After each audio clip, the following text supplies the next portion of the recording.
Yon, isang mapagpalang araw sa inyong lahat mga bossing.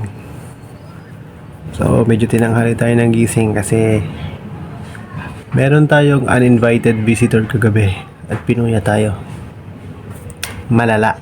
At ito na nga mga boss idol yung bisita natin kagabi. Hindi literal na tao kundi tubig. Ito yung bisitang hindi ko inaasahan. Hindi man lang kumatok at nagparamdam. Basta na lang pumasok sa loob ng aming bahay. Siguro alam din niya na kapag nakita ko siya at naramdaman ko, hindi ko siya papayagang pumasok hanggat kaya kong pigilan. Kaya gumawa lang ng sarili niyang paraan. O diba? Yung tipong masarap na sana yung tulog namin mag-asawa dahil malamig nga ang panahon gawa ng ulan. Pero ito ginambala kami habang makakapagpahinga na sana. Ay eto, magbabaldiyo at magdaga. Hindi naman ganun kalala yung baha. Pero syempre labog pa rin yung ating sahig at basa yung ibang mga bagay na hindi agad natin na itaas. At chinek ko nga dito sa labas ng aming bahay. Ito na ang sitwasyon. Kung mapapansin po natin, medyo madilim nga lang sa video pero malalim yung tubig na yan. Yan ay lagpas na sa taas ng kalsada. Siguro nasa mga hanggang binte yung lalim ng tubig dyan sa part na yan. Ngayon nga mga boss idol, sa looban ng ilang taon na pagtira namin dito sa lugar na to, eh ngayon lang talaga nangyari ito. First time naming maranasan na bahain kami dito sa loob ng bahay. Normal yung baha sa paligid kasi medyo may problema naman talaga sa drainage system. At alam naman natin na naman talaga ang problema ng ating bansa. Kahit hanggang sa ngayon ay hindi pa rin talaga masolusyonan. Pero alam kong maraming mag-iisip at isisisi na naman sa flood control project yan. Tama naman. Kasi kung nilagay sana sa tama at ginawa ng maayos yung proyekto, di sana natin mararanasan yung mga ganito. Or kung in-advance sana natin yung posibleng mangyari. Nagkaroon sana tayo ng mga possibilities. What if ganito? What if ganyan? So sana napaghandaan. Pero ganun pa man, wala tayong magagawa dyan. Andyan na yan. Problema na ng ating bayan yan. Kaya sana tayo bilang mga